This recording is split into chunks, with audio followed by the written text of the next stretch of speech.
বিশ্বের বিভিন্ন দেশ থেকে হজের উদ্দেশ্যে সৌদি আরবে পৌঁছাতে শুরু করেছেন হজ যাত্রীরা। বেশিরভাগ মুসল্লি বিমান যোগেই গেছেন নবীর দেশে হজ করতে, তবে বেশ কিছু মুসল্লি এবার জাহাজে করে মক্কায় গেছেন হজ করার উদ্দেশ্যে। গত ২৭ মে হজ যাত্রীদের দলটি জেদ্দা ইসলামিক বন্দরে পৌঁছেছেন। এ সময় বন্দর কর্তৃপক্ষ তাঁদের ফুল ও খেজুর উপহার দিয়ে উষ্ণ অভ্যর্থনা জানান। সৌদি বার্তা সংস্থা এসপির সূত্রে আরব নিউজ এ তথ্য জানিয়েছে।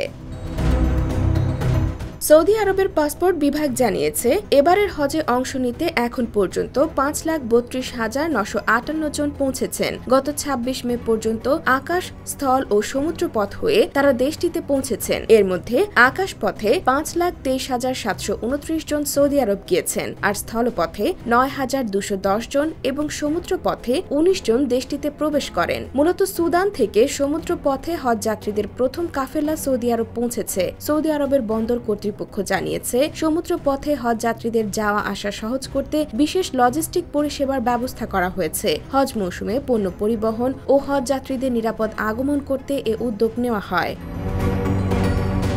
এদিকে বাংলাদেশ সরকারের ধর্ম মন্ত্রণালয় জানিয়েছে, চলতি বছর বাংলাদেশ থেকে হজ করবেন ৮৫,২৫৭ জন। এখন পর্যন্ত ৪৭,৯৮৫ জন ১২১টি ফ্লাইটে সৌদি আরব পৌঁছেছেন। গত ৯ মে থেকে বাংলাদেশি হজ যাত্রীদের সৌদি আরবে যাওয়ার ফ্লাইট শুরু হয়। আগামী ১০ জুন পর্যন্ত যাওয়ার ফ্লাইট চলবে। হজ শেষে ২০ জুন ফিরতি ফ্লাইট শুরু হবে। দেশে ফেরার ফ্লাইট শেষ হবে আগামী ২২ জুলাই। চাঁদ দেখা সাপেক্ষে আগামী ১৬ জুন পবিত্র হজ অনুষ্ঠিত হবে।